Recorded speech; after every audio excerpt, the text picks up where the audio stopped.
My name is Alain Rabeau. I'm a senior consultant with the Intersol Group. The topic I'll be talking about today is called change. Work with it, not against it. Tip number one, and this may sound self-evident, but it's not.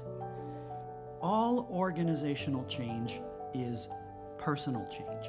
So organizational change is a whole bunch of things. And to put it quickly, it's changes to people, changes to purpose, changes to process.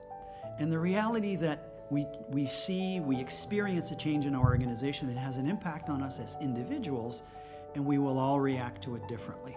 And the reaction as a leader is important to take note of because it gives you some indications as to how you need to react as a leader and what measures you need to put into place. Tip number two, a lot of leaders fail what I'm going to coin here as taking charge of the narrative.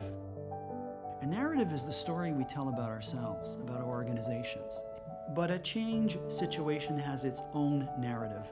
And as a leader, you and those that you work closely with on your leadership team have to shape that narrative. But more importantly, you gotta have a common narrative. You cannot be, as a chair of an association, have a different narrative than your vice chair. That's a recipe for disaster, because then in other words, we get mixed messages from that, and not taking charge of that narrative, not documenting that narrative, and not evolving that narrative over time is at your own peril. So as leaders, you need to take charge, take shape of the narrative.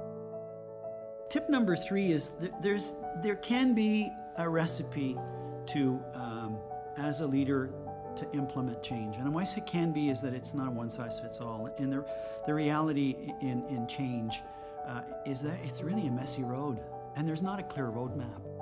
Changes are things that differ from one another. They're not the same, so it's not one size fits all. So that's change. Work with it, not against it.